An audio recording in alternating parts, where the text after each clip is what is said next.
Alors, le principe de cette table ronde, qui sera malheureusement insuffisante en temps, c'est que chaque association se présente rapidement et exprime ses vues, ses vœux, ses souhaits, pour une meilleure coopération entre les associations, entre le monde associatif et les acteurs dont on a parlé tout au long de l'après-midi. Alors, messieurs, dames, vous pouvez vous rapprocher si vous voulez. C'est peut-être pas la peine d'être aussi loin de la scène. Si tu veux, je dis juste que nous, ce qu'on a fait, ce qu'on va faire, Oui, puis oui, après je passe au suivant. Et oui, ainsi de oui, suite, c'est ça, hein. oui, oui. Bon, alors, si j'ai bien compris, il faut que ça soit assez rapide aussi. Donc, je vais passer. Christian m'a demandé de passer le micro successivement aux uns aux autres. Donc, je suis Françoise Récamier. Je m'occupe de l'association des Amis du Parc.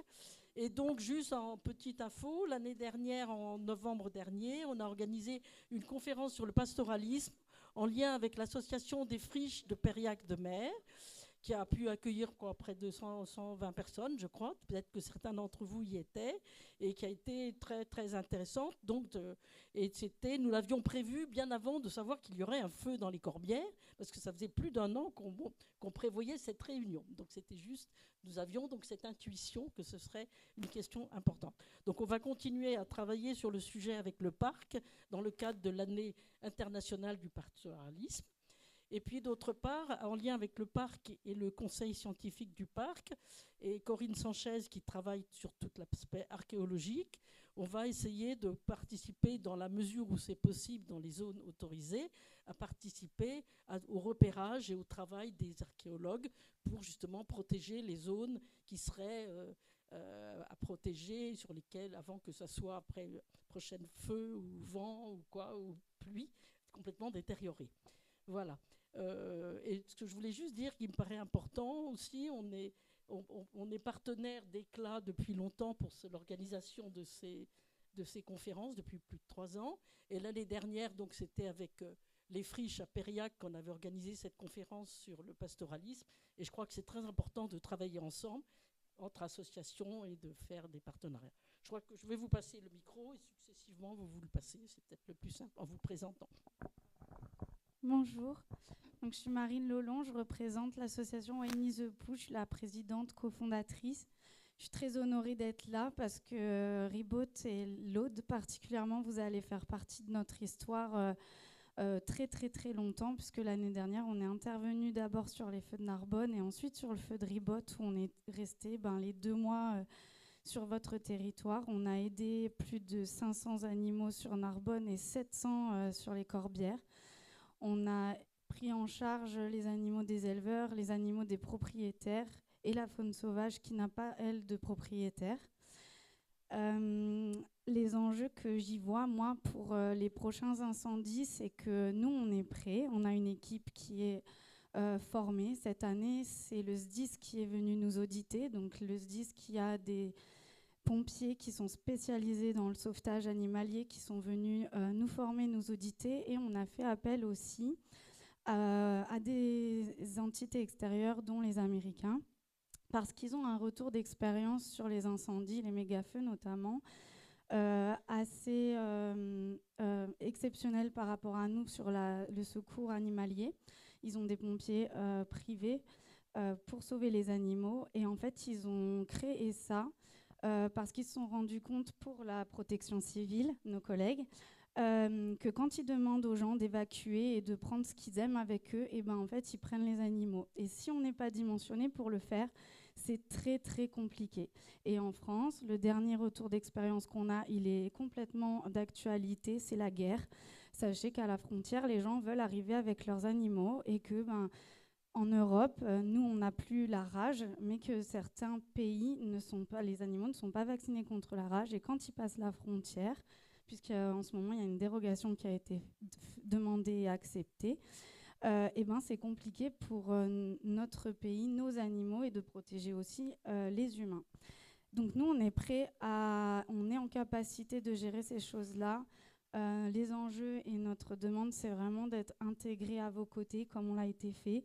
Ça s'est super bien passé. On a fait, le principe, en fait, c'est qu'on va faire du recensement matin, après-midi et nuit. On tourne en équipe 3-8. Une fois qu'on a fait du recensement, qu'on trouve un animal à capturer, on déploie une équipe capture et on fait une capture pour l'emmener avec des transporteurs chez nos vétérinaires partenaires. On a 650 en France. Et une fois qu'on a fait tout ceci, on passe sur des urgences vitales en même temps. Donc on a beaucoup d'équipes en même temps. Et sur les urgences vitales, c'est comme peut-être l'un d'entre vous aujourd'hui, mais des gens de Saint-Laurent qui nous ont appelés de Durban, de Fonjoncouze, en disant on a un animal 80% brûlé sur le corps, il est en train de mourir, est-ce que vous pouvez le prendre en charge? Sachez que dans les 30 minutes sur Reboot, à chaque fois qu'on avait une demande, en moins de 30 minutes, on était sur place, on capturait et on emmenait en soins. Et aussi, sur la faune sauvage particulièrement, on essaye de prioriser le fait qu'ils restent sur leur territoire. Le but, c'est pas faire de la capture pour faire de la capture. Le but, c'est d'optimiser leurs chances de survie. Et il y en a qui seront bien plus résilients en restant chez eux. Donc là, on a mis en place des systèmes pour leur donner à manger, leur donner à boire. Parce que vous avez vu l'étendue du feu, comme il était grand. Et on a trouvé des animaux qui étaient survivants à plus 24 et 48 heures du feu, et en fait qui décédaient petit à petit, alors qu'ils étaient intacts à la base, ils n'étaient pas brûlés. Mais sachez qu'en sécurité civile et en pompier, tu me dis si je me trompe, mais normalement, quand un humain inhale de la fumée, on met forcément de l'oxygène. Les animaux, imaginez ce qu'ils ont pris dans la tête pour essayer de fuir, ceux qui ont réussi. Donc nous, c'est ces soins-là qu'on apporte derrière. Pour moi, le meilleur enjeu qu'on a, on sait déjà agir grâce à l'Aude. Vous êtes le premier département qui nous avait fait intervenir avec le cabinet du préfet, et ça, on l'a vraiment mis en avant. C'est une première en France. On est les seuls à l'avoir fait, avec un feu en cours et en plus le méga feu. Donc vous êtes vraiment géniaux. On a fait le pendant, on a fait le après. J'aimerais sincèrement qu'on travaille le avant pour qu'on soit prêt et que vous nous déclenchiez comme la sécurité civile quand le plan Orsec est déclenché, et qu'on soit là pour vous aider encore une fois, parce qu'on le fera avec très grand plaisir. Et comme je vous ai dit, vous faites partie de notre histoire parce que vous êtes les premiers en France à avoir pris en considération dans la gestion de crise tous les animaux confondus, faune sauvage, domestique, et les éleveurs qu'on a retrouvés aussi en détresse quand on les a aidés. Merci.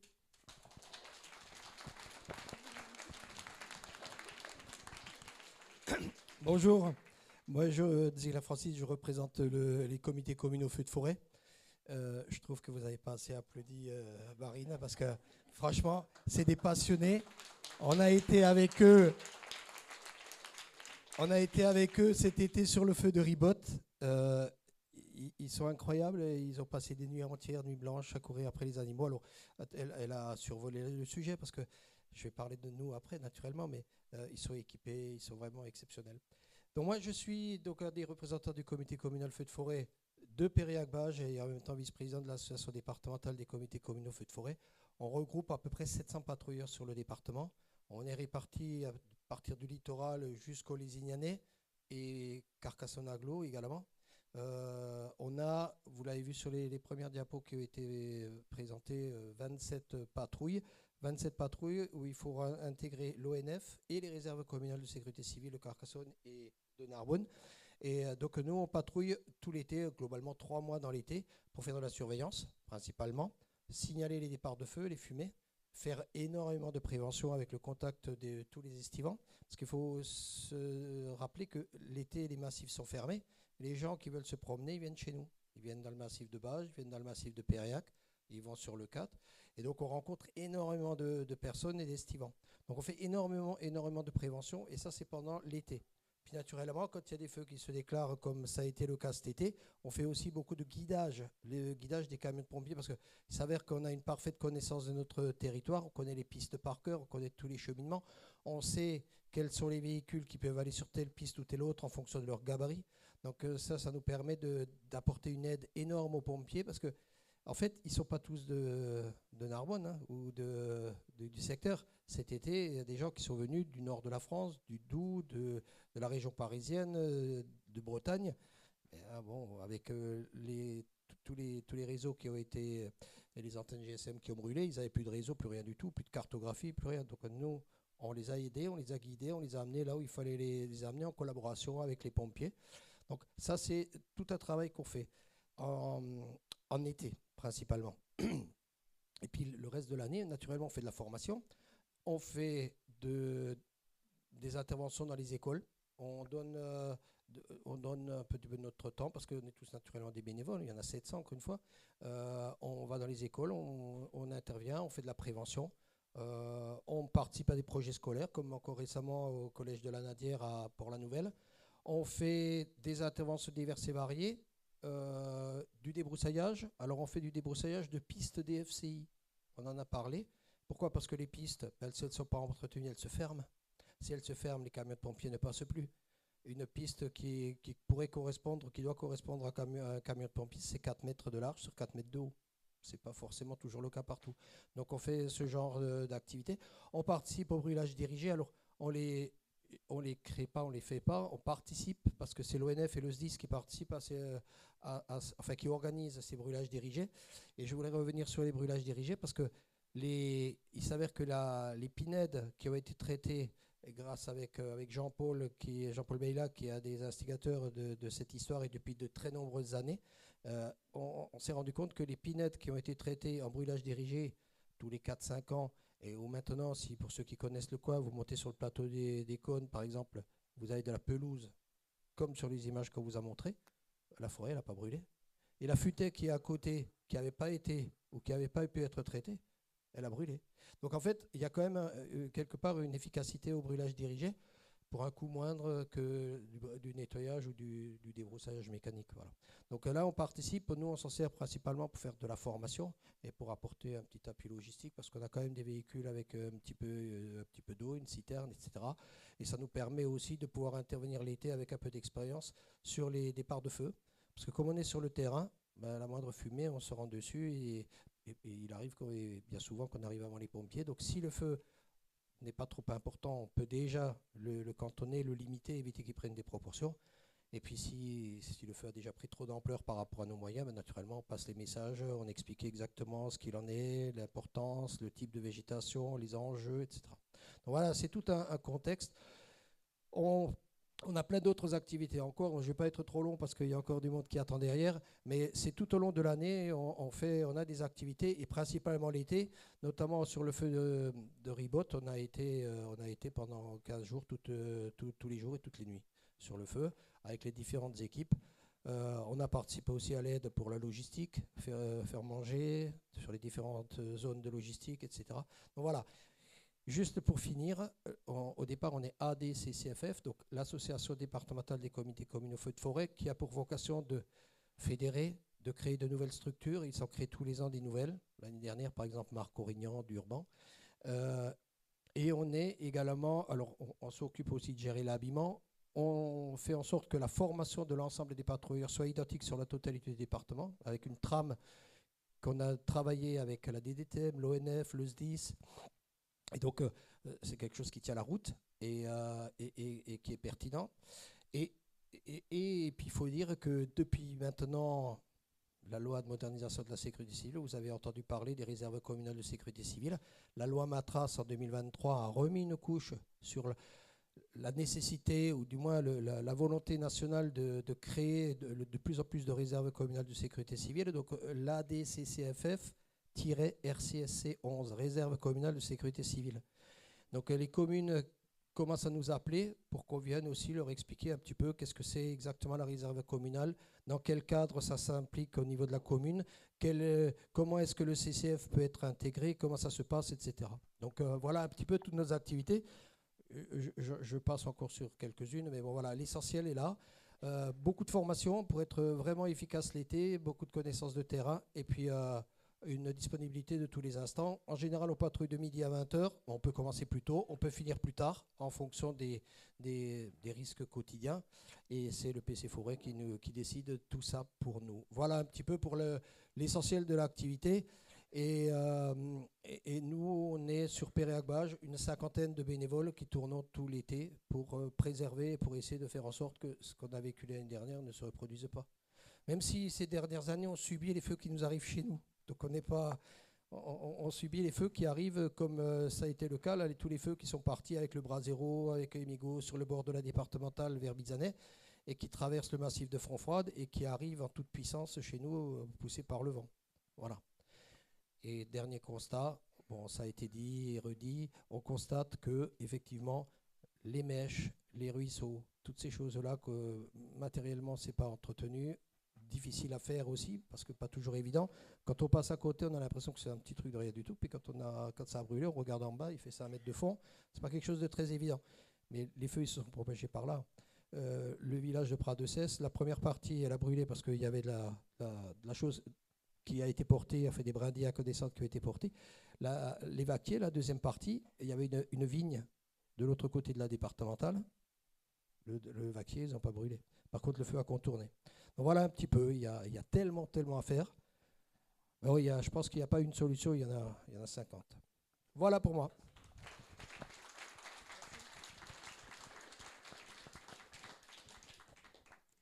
Bonjour, alors moi je suis Emmanuelle Bernier, je viens vous parler avec plusieurs casquettes. En premier celle de bergère, je suis bergère à Fonds-Jean-Couze, donc j'ai des choses à vous dire sur le pastoralisme. Et puis je suis membre de la coordination de Corbière Solidaire Grand Feu, que je ne vous présente pas, Laurel le fera par la suite.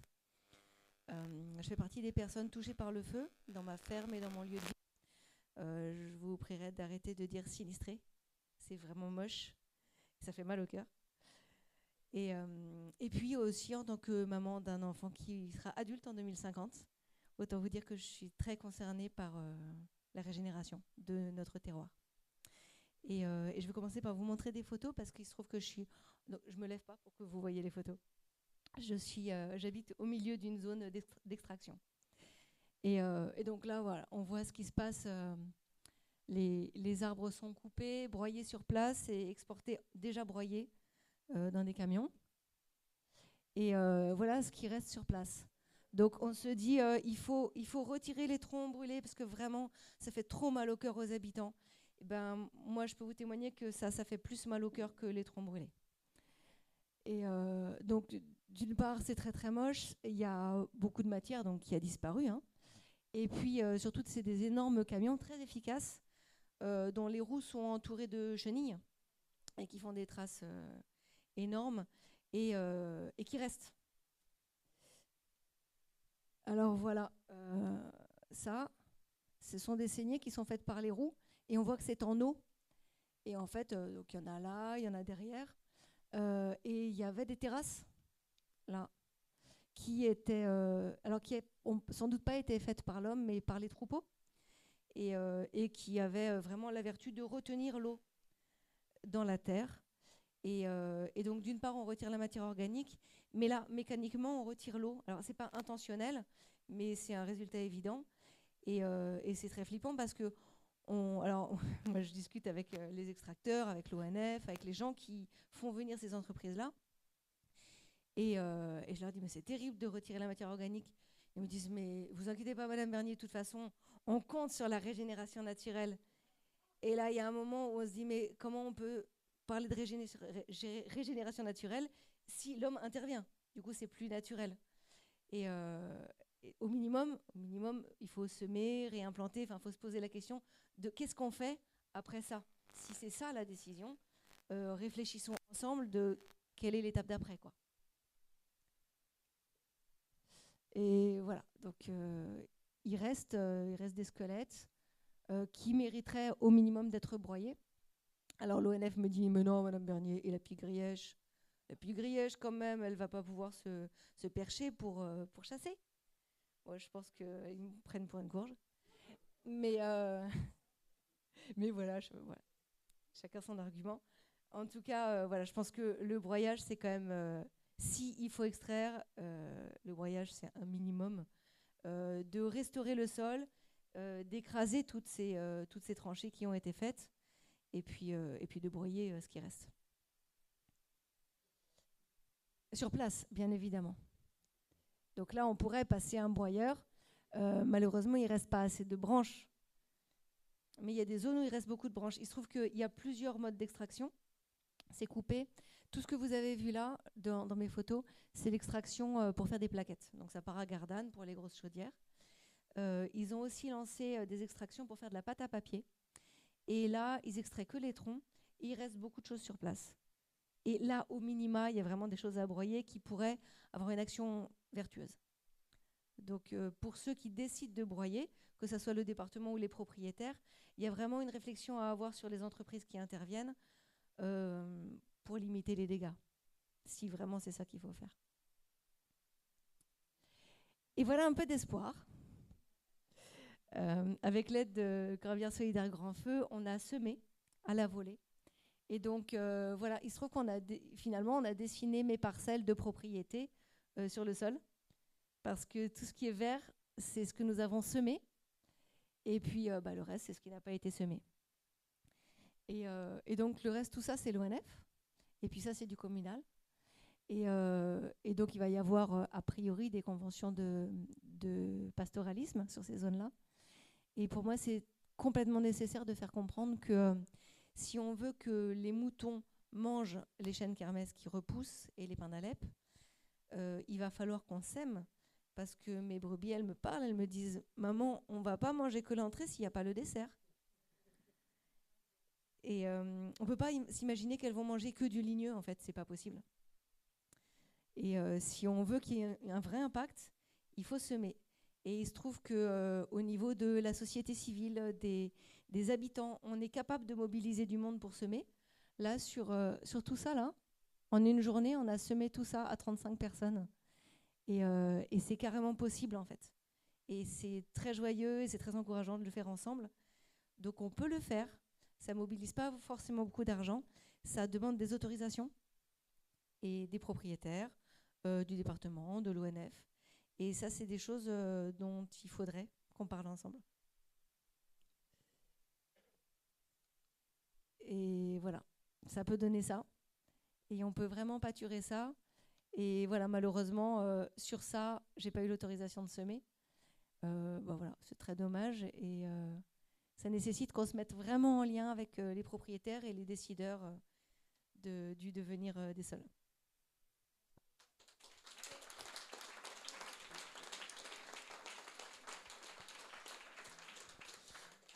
Et une dernière chose sur le service que rendent les bergers au territoire.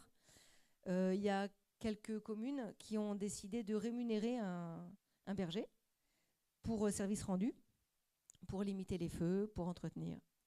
On peut bien comprendre que toutes les communes et toutes les collectivités n'aient pas ce budget-là. Et voilà, ça se comprend bien. En revanche, ce qui est plus difficile à comprendre, c'est qu'on parle de payer un droit de pastoralisme. Donc en fait, on paye l'allocation des parcelles qu'on pâture. Et ça, c'est quand même un comble parce que, ok, c'est un service mutuel. Hein. Si par chance il y a de l'herbe, ça nous rend service de pâturer sur ces zones-là. En revanche, il est très évident, surtout maintenant, que nous rendons un service aux collectivités. Et j'aimerais bien que ça soit reconnu. Et que du coup, au minimum, il y ait une gratuité pour passer les brebis sur ces zones-là.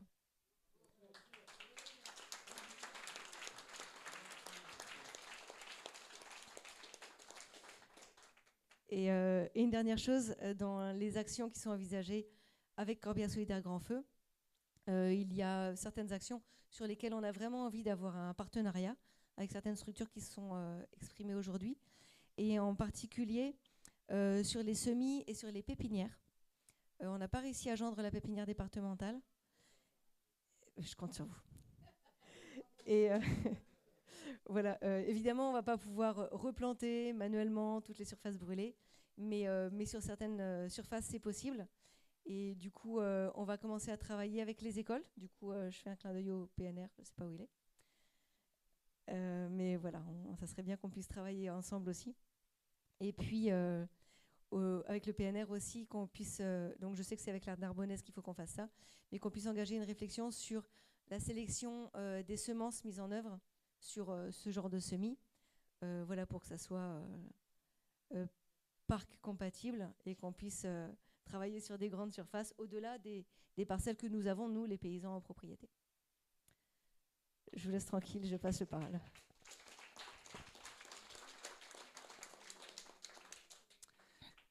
Bonjour, du coup, oui, je m'appelle Laurel, mais certains d'entre vous me connaissent sous le prénom de Laurence Carretero, puisque j'étais paysanne ici à Sigean. J'avais ma ferme à Sigean. J'ai déménagé dans le Minervois depuis, mais quand il y a eu le grand feu, j'ai rejoint les Corbières, et notamment l'initiative de solidarité paysanne qui a été initiée par la Confédération paysanne et le CELPA, c'est un syndicat d'éleveurs, et le tiers-lieu paysan Beauregard, qui nous a ouvert ses portes pour qu'on puisse monter une base arrière, une base logistique, pour accueillir des bénévoles et du matériel qui est venu notamment du Minervois, parce que je suis allée dans les Corbières avec du matos pour aider les personnes sinistrées, les personnes survivantes.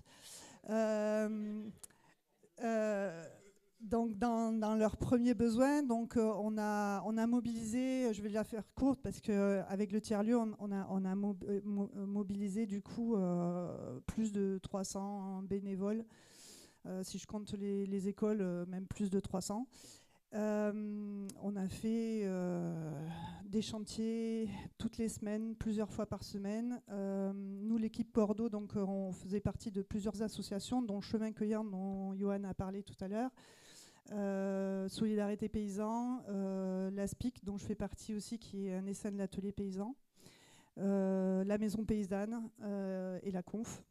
Et donc, à nous tous, on a permis de lancer donc, des chantiers de déblayage, des chantiers de reconstruction, d'amener de l'eau aux oliviers, de l'amener de l'eau et du foin aux animaux, de remonter des clôtures, de remonter des bâtiments d'élevage, de fortune. Mais bon, dans l'urgence, on a fait avec ce qu'on avait, des palettes, etc. Tout de suite, très rapidement, on a mis en place aussi des chantiers de régénération, notamment des chantiers de tronçonnage avec des équipes de bûcherons. Parce que, en fait, après un feu, la solidarité, ça part dans tous les sens. En fait, il y a énormément de bénévoles qui ont débarqué dans les Corbières pour donner la main, contribuer. Et c'était super chouette, c'était vraiment très très chouette à voir. Par contre, il y a beaucoup de gens qui sont allés tronçonner en short. Et donc du coup, ça c'était un des premiers points sur lesquels moi j'étais assez active là-dessus. Donc vous allez retrouver des vidéos YouTube sur la sécurité du travail de tronçonnage. Et on a récupéré, on a pu avoir du matériel avec le Lions Club de 2 pays, c'est-à-dire d'équipements de protection individuelle et du matériel de tronçonnage et des outils pour intervenir sur les chantiers. Et on a fait intervenir des bûcherons professionnels, mais de manière bénévole, pour encadrer ces chantiers. Pour les faire en toute sécurité. Et on a fait surtout des chantiers donc d'abattage, mais derrière de construction de fascines. Donc les fascines, ce sont des ouvrages du coup avec le bois abattu, qui sont comme des restanques, des murettes en bois en travers de la pente pour éviter l'érosion. Et c'est le dispositif que normalement l'ONF est censé mettre en œuvre dans les pentes, mais que pour le moment on n'a pas encore vu qu'il le faisait. Donc voilà. Mais du coup ça demande à couper, non pas à ras, mais à hauteur de genoux, pour permettre de mettre les branches et les troncs derrière les souches. Et donc à partir du moment où il y a une coupe à ras, on ne peut plus vraiment faire de fascines dans les pentes. Et ça c'est bien dommage. On a fait aussi des haies sèches sur courbe de niveau, et ça ce sont des techniques d'hydrologie régénérative. On a fait des chantiers d'hydrologie régénérative sur courbe de niveau, mais aussi des chantiers qui permettent de ralentir l'eau, que ce soit dans les ravines, dans les drains, avec des rodents ou des seuils, notamment avec les écoles et lycées le collège et lycée de Narbonne et de Limoux. Et on s'est lancé dans une grande opération de semis dont Manu a parlé. On a semé plus de 500 parcelles, mais les parcelles sont toutes petites. Donc en gros, ça représente que 150 hectares, mais c'est quand même 150 hectares qu'on a réussi à semer, avec plus ou moins de succès. On n'a pas encore eu le temps de faire tout le bilan de cette opération. Et ça, c'était l'idée aussi de protéger le sol, notamment des grosses pluies qu'on risquait d'avoir à l'automne ou dans l'hiver. On les a eues dans l'hiver. Heureusement, on a eu plusieurs épisodes pas trop violents, ce qui a permis de pas trop créer d'érosion et d'inondation dans les zones brûlées. Si on avait eu un épisode Cévenol vraiment très pointu, très intense, on aurait eu des gros dégâts. Et les fascines, les semis, ce sont des actions très rapides qu'on peut mettre en œuvre après un feu pour limiter les problèmes d'érosion et d'inondation derrière qui s'en suivent. Donc ce sont aussi des actions qui préviennent les risques d'inondation derrière. Et donc ça, c'est des choses qu'on préconise de faire pour tous les propriétaires forestiers, notamment quand ils sont sur des terrains en pente, de faire des fascines. Et pour ça, on mobilise nos équipes de bûcherons, notre matériel et nos bénévoles qui, derrière les bûcherons, font les fascines. On a tout un tas d'actions qu'on a envie de mettre en œuvre, notamment sur la régénération. On va certainement monter une formation sur les techniques de régénération avec le Pays Corbière Minervois qui est demandeur notamment. Mais aussi, si vous avez des associations de randonneurs ou des associations de villages, on peut vous former aux techniques de régénération et notamment à la régénération naturelle assistée. On a vu la DSA que Johan a montré tout à l'heure, les chênes verts qui repoussent après un incendie, mais ça peut être des arbousiers, ça peut être d'autres espèces qui repartent de la base. Quand on a des oliviers brûlés, on les coupe à la base et puis ils repartent, mais on ne laisse pas toutes les pousses se développer. On en sélectionne quelques-unes et c'est ces quelques-unes pousses qui vont redonner l'arbre. On peut faire la même chose avec ces techniques de régénération naturelle assistée pour recréer une canopée à partir des arbres qui repoussent déjà sur place. Et ça, c'est très facile à faire, une petite formation de quelques heures et vous êtes capable de faire par vous-même avec un sécateur et de recréer de la forêt derrière un feu. Voilà, voilà, on a plein d'idées, plein de propositions. Et pareil, comme Wani the Pooh, on aimerait bien, du coup, on va créer une asso. Là, il va y avoir une AG à mi-avril, le week-end de la semaine prochaine, pour se constituer en association. Parce que notre collectif Corbière Solidaire Grand Feu n'avait pas d'existence légale. On va lui donner une existence juridique. Et on va pouvoir la penser dans le temps long parce que les actions d'urgence ne sont pas terminées dans les corbières, les actions de régénération non plus. Et on va en avoir pour quelques années encore pour pouvoir agir. Et on aimerait aussi pouvoir agir en prévention sur d'autres territoires, c'est-à-dire tous les territoires qui n'ont pas brûlé encore. C'est possible de faire de la régénération naturelle assistée, de faire tout un tas de choses qu'on peut faire. De l'hydrologie régénérative sur des territoires qui n'ont pas encore brûlé. Et du coup, on va se constituer en association et ça, ce sera intéressant aussi qu'on soit mobilisé après une catastrophe, que ce soit la tempête, une inondation, un feu, pour qu'on puisse mobiliser nos bénévoles sur des chantiers encadrés, en sécurité, avec des EPI, avec des professionnels qui peuvent les encadrer. Parce que voilà, la solidarité, elle est là, mais ça peut partir dans tous les sens. Donc on est un peu là aussi pour mettre un cadre de sécurité là-dessus. Voilà.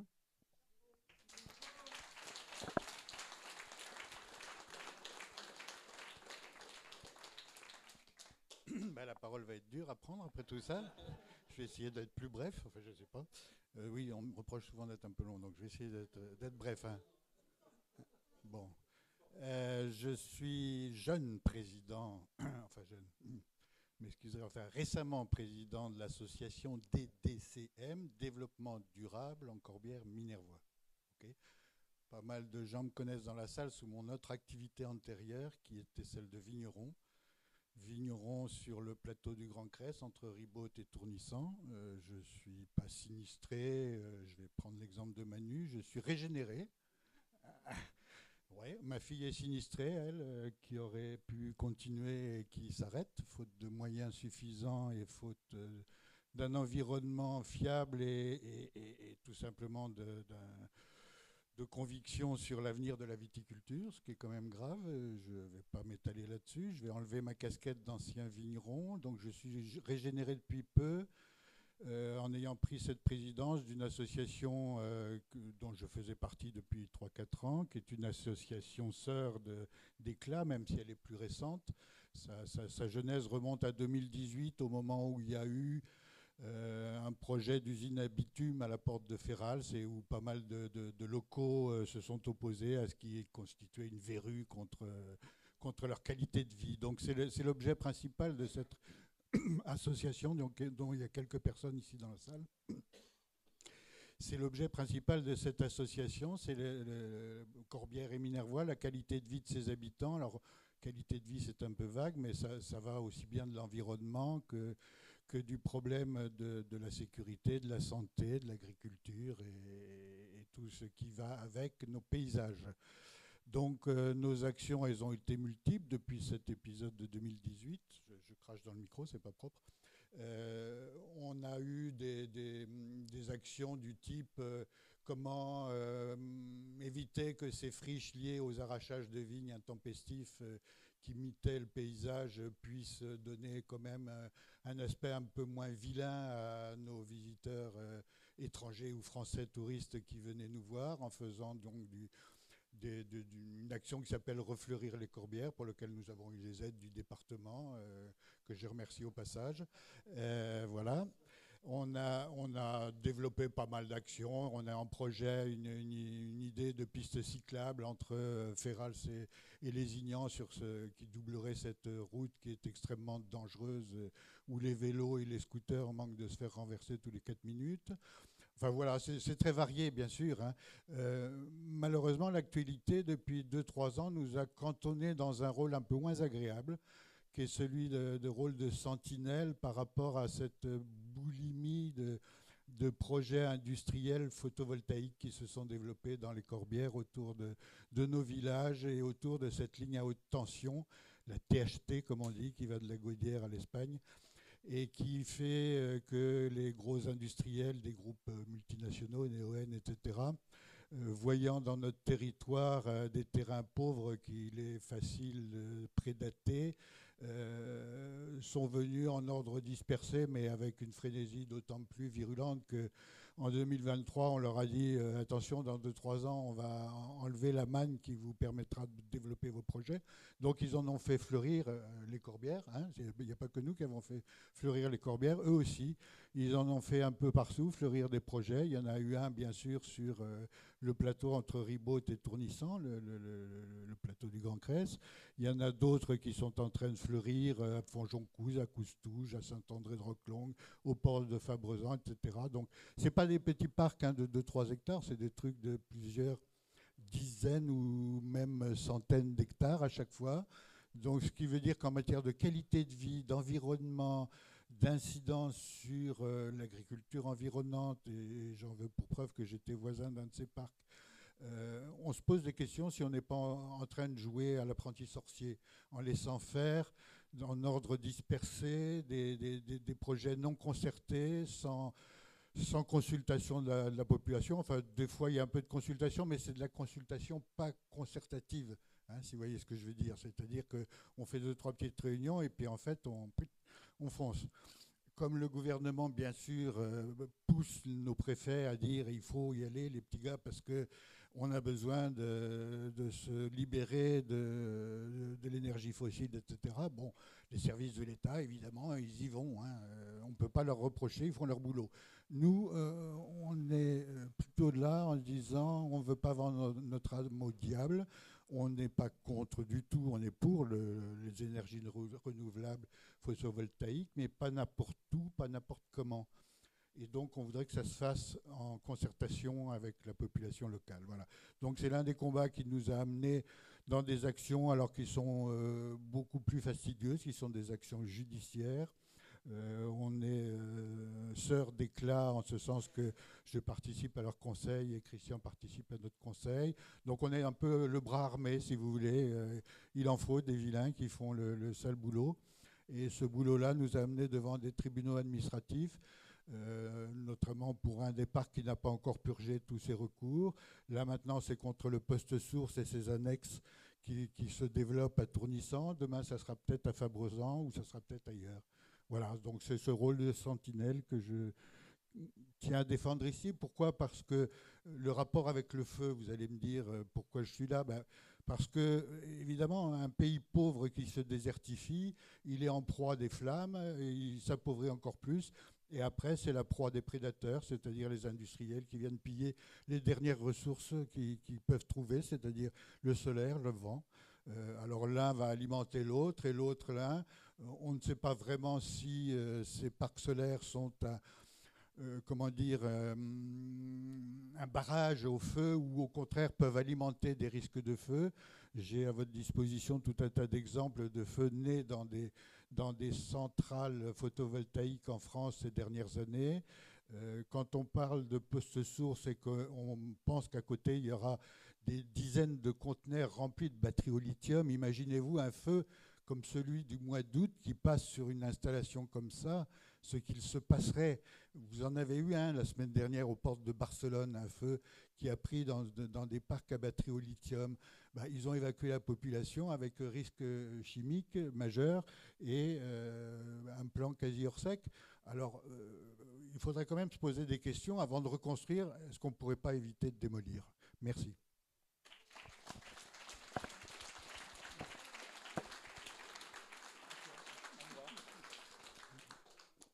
Bonjour à toutes et à tous. Merci de m'accueillir ici aujourd'hui. Donc moi, je m'appelle Hugues Janvier et je suis délégué territorial des Scouts et Guides de France. Alors, je ne sais pas si certains ou certaines d'entre vous connaissent notre association. Ça a l'air quand même. Je vais le redire alors pour ceux qui peut-être ne nous connaissent pas. Donc les Scouts et Guides de France sont une association qui a plus de 100 ans, qui représente 100 000 adhérents en France, dont 350 sur l'Aude et les Pyrénées-Orientales, dont j'ai la chance de m'occuper. Et on a dans notre projet éducatif l'idée de vivre dans la nature. Et donc c'est un peu à ce titre-là que j'interviens devant vous aujourd'hui. Pour nous, vivre dans la nature, en fait, c'est la protéger, c'est apprendre à la comprendre, c'est apprendre à fonctionner avec, et c'est surtout voir comment est-ce que nous, on peut s'impliquer pour cette nature. Et donc pour nous, Scouts et Guides de France, aujourd'hui, c'est une évidence. On doit s'impliquer dans la reconstruction, on doit s'impliquer dans la sensibilisation des enfants, des jeunes, sur les risques qui peuvent être liés au feu, qui peuvent être liés au changement environnemental. Donc aujourd'hui, on a envie de s'impliquer là-dedans, on a envie de faire des choses. On commence tout doucement à en faire. Le week-end prochain, il y aura 350 jeunes dans le Val de Dagne qui vont rencontrer différents acteurs, rencontrer des pompiers, rencontrer l'ONF, rencontrer des associations partenaires pour leur parler de ça. C'est des jeunes aussi qui vont construire des bombes à graines, qui vont essayer de refleurir aussi de leur manière les corbières.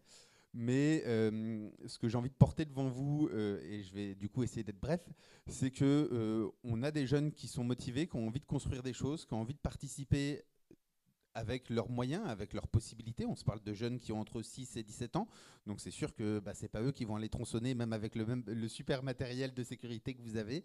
Mais par contre, ils ont envie d'apprendre, ils ont envie de faire des choses, ils ont envie d'être acteurs. Donc, s'il y a d'autres associations, s'il y a des partenaires parmi vous, s'il y a des gens qui ont des idées de chantier, de choses à faire ou qui ont envie d'exprimer et de passer des messages à des jeunes, n'hésitez pas à nous contacter.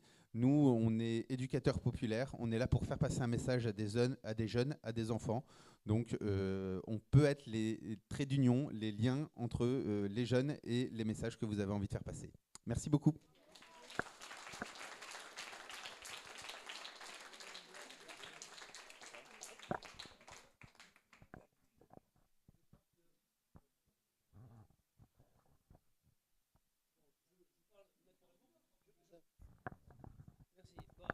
Je pense que les messages sont passés.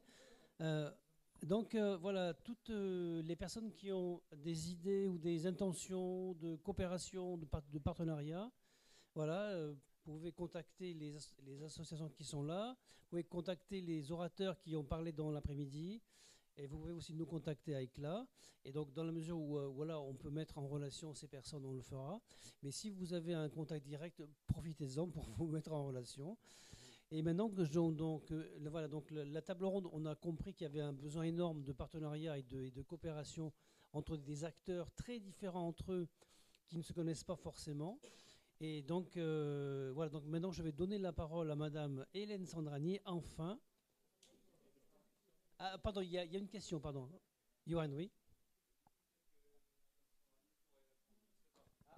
C'est pas sa responsabilité. Mais voilà, juste par rapport à tout ce qui a été présenté là, aujourd'hui, on fait face aussi à une difficulté administrative qui est que la préfecture a mis en place un arrêté qui fait qu'on n'a pas le droit d'intervenir sur les zones brûlées si on n'est pas des professionnels et si on n'est pas, si on répond pas à une intervention, à une prestation, si on n'est pas dans une prestation qui a été actée comme il faut dans les cadres, etc. Et en fait, aujourd'hui, tous ces chantiers bénévoles qui sont organisés dans des zones brûlées pour des raisons de sécurité sont interdits. Et c'est quand même un gros souci. Alors, on a le droit quand on est chez nous. Ça, c'est la seule autorisation qu'on a. C'est-à-dire que Manu, par exemple, a le droit d'aller couper du bois chez elle, mais en fait, les bûcherons qui viennent chez elle n'ont pas le droit d'y aller. Voilà, et ça c'est un arrêté préfectoral et qui pose un petit peu problème, sachant que comme disait Laurel, on a quand même mis en place nous des conditions de sécurité, on a vachement insisté là-dessus. Alors le zéro risque n'existera jamais, hein, même pour un bûcheron professionnel, mais en tout cas voilà, ça pose des questions de comment prendre en compte davantage l'existence de toute une société civile qui a envie d'agir, et que ce soit en termes d'autorisation légale, mais aussi en termes de comment on fait pour chercher des solutions ensemble pour régler des questions qui sont posées sur le bois brûlé, etc. Nous, on était allés avec Manu rencontrer Madame Luciani au département et on a parlé avec elle de ça pendant longtemps. On lui a dit qu'on était prêt à venir discuter avec elle, avec les services directement concernés pour essayer de réfléchir, de construire ensemble une solution alternative. Et c'est vrai qu'on n'a eu aucun retour. Et donc, je pense que ça met en question la relation qu'il y a entre les institutions, les collectivités, qui manquent de moyens pour faire les choses, et nous qui nous proposons pour faire des choses en construction collective, en co-construction avec les institutions, et où en fait on a peu de répondants. En effet, comme ça a été dit tout à l'heure, on est concerté, plus ou moins, et puis voilà, alors qu'en fait on aimerait co-construire, et je pense que c'est cette forme de démocratie directe qui devient nécessaire aujourd'hui dans un contexte où il n'y a plus de moyens, et en fait où par contre nous on a des bras quand même. Voilà.